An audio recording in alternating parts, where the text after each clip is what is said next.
بسم الله الرحمن الرحيم. اللهم صل وسلم وبارك على سيدنا محمد وعلى اله وصحبه اجمعين. ازيكم حبايبي؟ عاملين ايه؟ يا رب دايما تكونوا بخير وفي احسن حال يا رب وفي احسن صحة، اللهم امين. طبعا انا بتأسف جدا جدا على تأخيري، وبتأسف برضو ان انا ممكن اتأخر بعد كده فترة طويلة.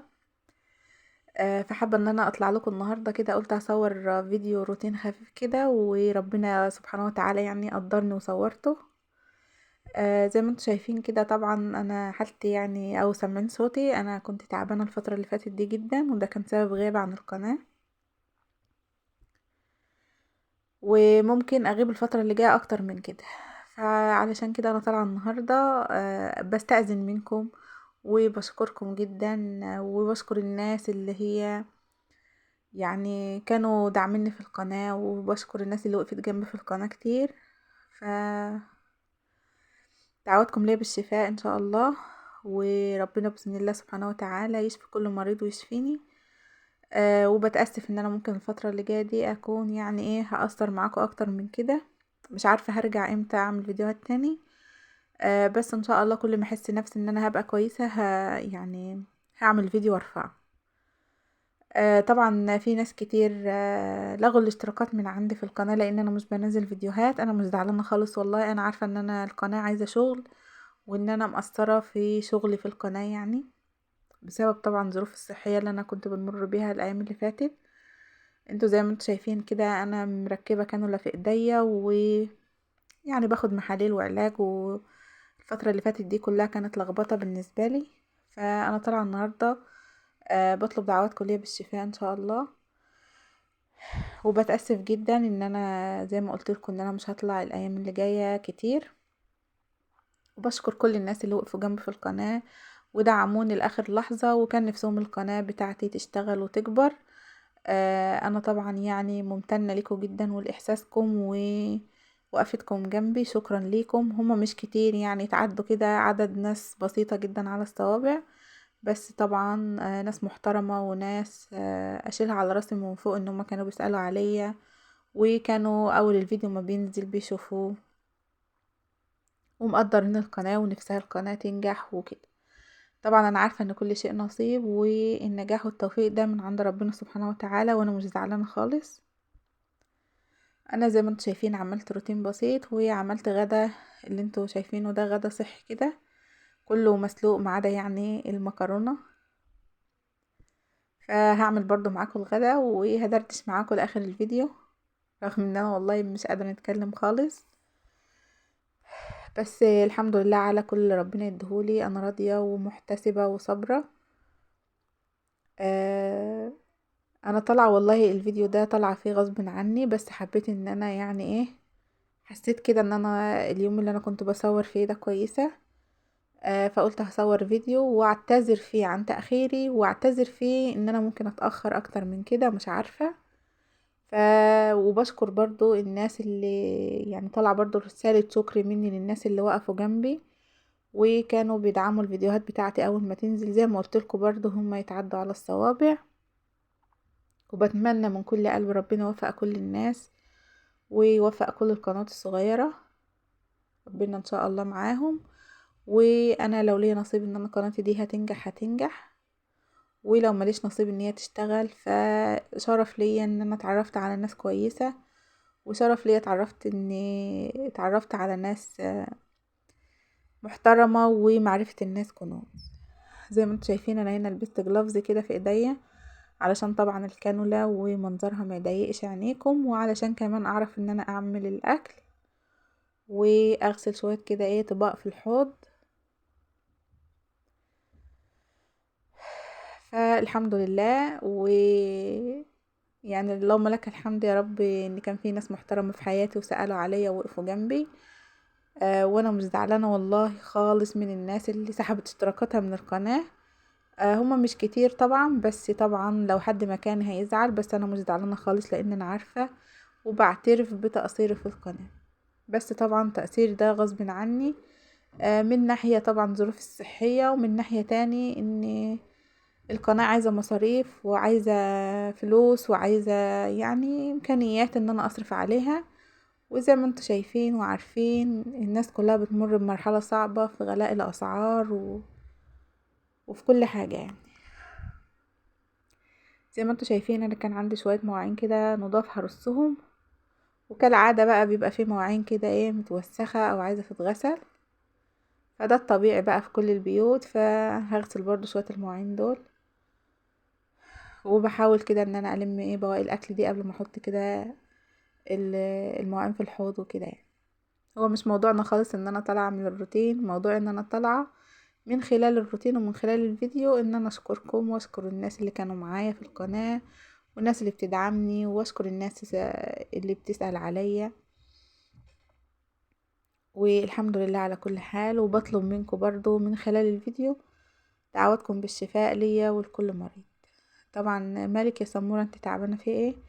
والله يا جماعة بصوا أزمة صحية كده يعني، الله المستعان. طبعا هبوط في ضغط القلب، في ضغط الدم بتاع القلب،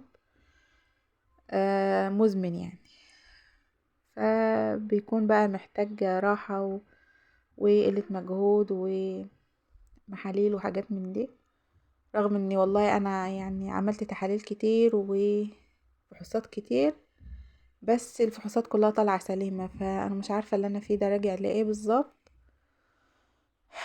فالحمد لله يعني الدكتور قال لي حاول ان انت تريحي نفسك اكتر، وما تبذليش مجهود كبير. طبعا انا والله المجهود بالنسبه لي ولا اي حاجه يعني، انا ممكن افضل ان انا اشتغل طول النهار. والناس واحده اختي وحبيبتي كانت قايله لي على سوره البقره، انا عايزه اقول لكم يا جماعه أنا سوره البقره دي يوميا كده شغاله في بيتي، والاذكار وكل حاجه. فالله المستعان، الحمد لله على اللي انا فيه. والحمد لله برضو ان ربنا برضو بدأ ياخد بيدي ويشفيني شويه عن الاول. زي ما انتوا شايفين كده انا بعمل شويه طماطم كده عشان اعمل بهم المكرونه. فالاكل كله النهارده مسلوق وما عدا بس يعني شويه المكرونه دول، قلت ايه بقى الولاد ملهمش ذنب يعني ان هم ياكلوا كمان رز مسلوق وحاجات من دي، وشويه شوربه خضار كده صحيين وحاجات من كده يعني. وعلشان طبعا انا هعمل المكرونه، انا بعمل المكرونه بطريقه مختلفه جدا ما عملتهاش قبل كده على القناه. بضرب الطماطم في الخلاط وبسيبها تستوي الاول قبل ما احط لها ماده دهنيه وابهارها. نغسل بقى شويه المواعين اللي في الحوض دول كده، وربنا طبعا يقدرنا كده ويقوي. انا طبعا مجريه الفيديو ومسرعاه علشان انا كنت بعمل ببطء جدا يعني. والجوانتي بقى اللي في ايديا ده يا جماعه علشان الكانولا دي يعني، انا كان لسه فاضل لي جرعات محلول تاني.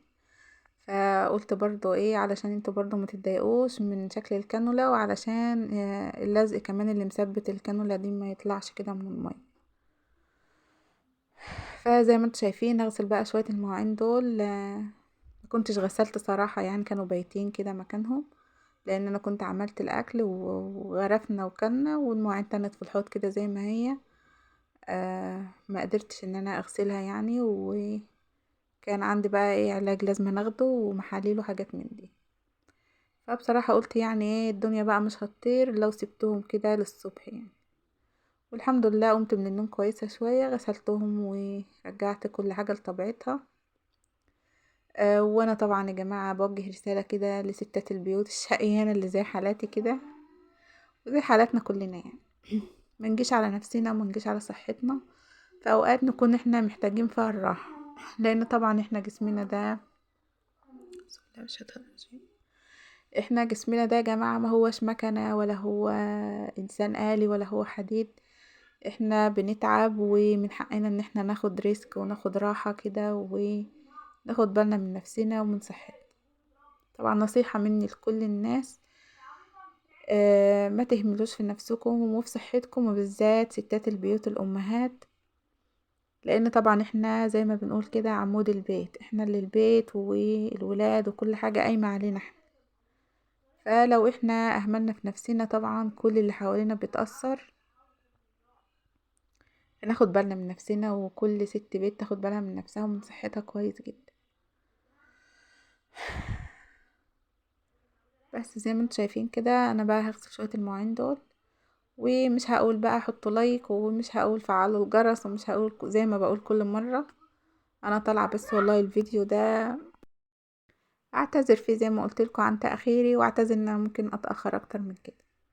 فطبعا المشتركين اللي عندي، اللي حابب يستنى معايا في القناة، انتوا موجودين على راسي من فوق، واللي هيتم مفعل الجرس لحين ان انا اشتغل تاني وارجع تاني برضو اكون ممتنة. واللي حابب ان هو طبعا يوقف القناة اللي عنده او الاشتراك، طبعا ده كل شيء نصيب، وكل حاجة بإرادة ربنا سبحانه وتعالى.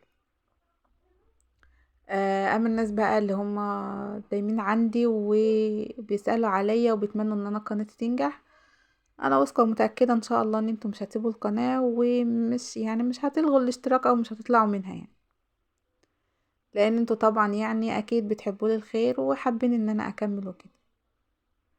فانا بس المهم دلوقتي في حياتي في الفترة اللي انا فيها دي ان انا استعيد صحتي تاني زي الاول، لان بصراحة الموضوع صعب جدا معايا. يعني اي مجهود بيتعبني، واي كلام كتير او اي حركة كتير يعني بتأثر عليا، ضغط الدم بتاع القلب بينزل خالص، وبكون يعني ساعات ما بكونش في وعي. بس فهو ده موضوع الفيديو بتاعنا النهاردة، وبتمنى من الله سبحانه وتعالى يكون الفيديو يعني الى حد ما ما زهقكوش، وما تكونوش مليتوا يعني من الفيديو ومن الكلام اللي انا قلته في الفيديو. لا اله الا الله. انا بقى هخلص شوية المواعين دول كده، علشان عارفة ان انا طولت عليكم في الفيديو، بس غصب عني. وهكون بقى جهزت الغدا وخلاص كده، نتغدى بقى ونريح بقى بقية اليوم. فياريت بقى كلكم كده تتمنوا لي الشفاء ان شاء الله، واشوفكم في فيديوهات تانية كتير على خير. وبتمنى من كل قلبي يا رب كده كل الناس ربنا يوفقها وييسر لي لكل اموره يا رب، اللهم امين. فزي ما انتم شايفين كده، انا كنت بقى سلقت شويه المكرونه، وكمان عملت الصلصه بقى، حطيت لها الماده الدهنيه والبهارات. هطبق بقى كل الاكل على بعضها كده، وتكون الغدا بتاعنا النهارده جاهز، واكون خلصت الفيديو معاكم آه، بروتين حلو وبأكلة حلوة، وسايبالكوا اخر روتين في القناة، روتين برضو حلو وتحفيزي كده وتشجيعي. يا رب يكون الفيديو نال اعجابكم وما تكونوش زهقتم مني. انا هنا بقى خلصت المكرونة، طبعا شكلها جميل وريحتها حلوة. هنجهز بقى بقية الغدا. نعمل بقى شوية شوربة خضار كده جنب بقى المكرونة والفراخ، علشان طبعا شوربة الخضار دي انا محتاجة ان انا اكل يعني اكل صحي وكده. بس خلاص، وده كان الفيديو بتاع النهاردة، وبتمنى يا رب كده من كل قلبي ما تكونوش زهقتوا مني، واستودعكم الذي لا تضيع ودائعه. ولو ربنا قدر لنا البقاء واللقاء ان شاء الله اشوفكم في فيديوهات تانية على خير، ومع السلامة.